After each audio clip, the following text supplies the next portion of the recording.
ہم نے ایک دفعہ عجیب تماشا دیکھا. ہمارا ایک دوست تھا, حافظ عبد الغفور اس کا نام تھا. وہ قرآن پاک کا عاشق تھا. ہر وقت قرآن پڑھتا رہتا تھا, چلتے پھرتے ہر وقت قرآن پاک پڑھتا تھا. کالج کے اندر بھی, ہاسٹل میں بھی, ہر وقت. بازار میں جاتا تھا تو بازار بھی قرآن پاک پڑھتا رہتا تھا. عاشق قرآن بچہ تھا. ہم لوگ ہاسٹل میں رہتے تھے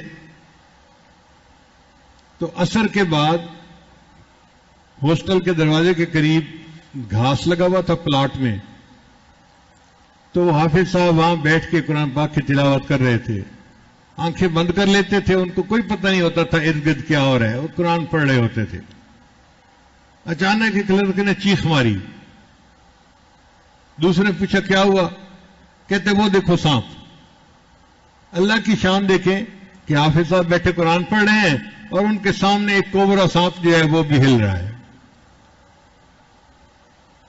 اب جب ہاسٹل میں شور مچا تو سب بھاگے, خود میں بھی بھاگا کہ ہم دیکھتے ہیں. ہم دور کھڑے دیکھ رہے تھے, حافظ صاحب بیٹھے قرآن پاک پڑھ رہے ہیں اور وہ سانپ جو ہے وہ ہل رہا ہے ان کے سامنے.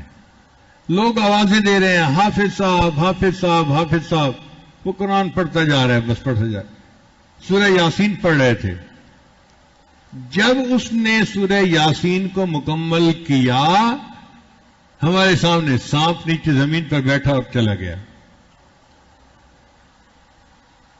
اللہ کی شان. مجھے تو لگتا ہے کہ وہ کوئی جن تھا, کیونکہ سانپ تو مکلف نہیں نہ ہوتے, اور جن جو تھا اس شکل میں آیا تھا اور وہ بھی اللہ کا قرآن سن رہا تھا. تو ہم قرآن پاک پڑھتے ہیں, قرآن سننے کے لیے جن آ جاتے ہیں. حدیث سے ثابت ہے. نبی علیہ السلام قرآن پڑھ رہے تھے تو جن آ گئے اور ایک دوسرے کو کہنے لگے کہ خاموش ہو جاؤ, قرآن سنو. انا سمعنا قرآنا عجبا.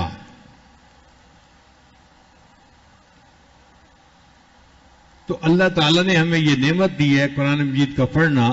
یہ توفیق ایک نعمت ہے, اس کی ہم قدر کریں اور قرآن پاک کو زیادہ سے زیادہ پڑھنے کی کوشش کریں.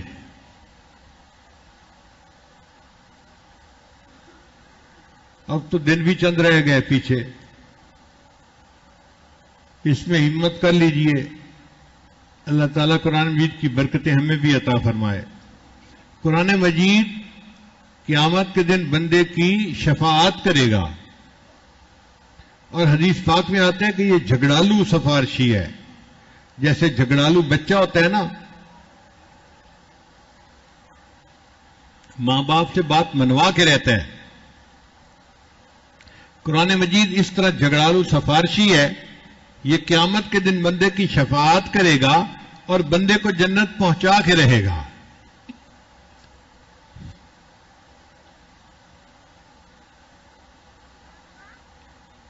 ایک صاحب نے خواب دیکھا تو کسی فوت ہوئے بزرگ سے ملاقات ہو گئی. پوچھا حضرت آگے کیا بنا؟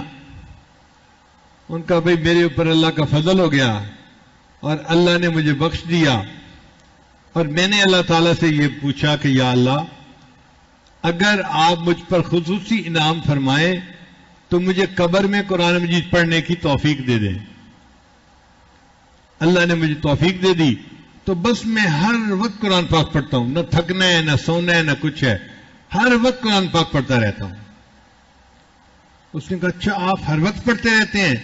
کہنے لگا ہاں, اب تک میں 25,000 مرتبہ قرآن پاک مکمل پڑھ چکا ہوں. تو سننے والا بڑا حیران ہوا, آپ 25,000 مرتبہ قرآن پاک پڑھ چکے ہیں؟ وہ کہنے لگے ہاں, پریشان ہونے والی بات نہیں, یہ 25,000 مرتبہ کا ثواب تم لے لو, اور تم جو ایک مرتبہ سبحان اللہ دنیا میں پڑھتے ہو نا, اس کا ثواب مجھے دے دو. وہ ثواب زیادہ ہے 25,000 مرتبہ قرآن پاک پڑھنے سے. آج ایک مرتبہ سبحان اللہ کہیں گے تو اس پر اتنا اجر ملے گا. مرنے کے بعد اگر 25,000 مرتبہ بھی کسی نے قرآن پاک پڑھا تو ثواب نہیں ہے, کیونکہ عمل کا جہان چلا گیا. مرنے کے بعد عمل کا ثواب نہیں ہے.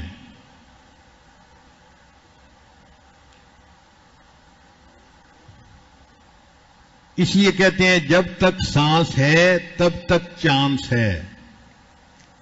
جب تک سانس ہے. نیند آ رہی ہے آپ لوگوں کو آج. جب تک سانس ہے تب تک جب تک سانس ہے تب تک چانس ہے. ہم زندگی میں ایک مرتبہ سبحان اللہ پڑھیں گے اس کا بھی ثواب ملے گا. جو مرضی ہم جو ہے نا عمل کریں گے اس کا ثواب ملے گا, چونکہ سانس ابھی موجود ہے. تو یہ ہماری خوش قسمتی ہے. اب آپ دیکھیے کہ رمضان کا مہینہ, پھر آخری عشرہ, اور پھر اعتکاف کی کیفیت, یہ اللہ ہی نے سبب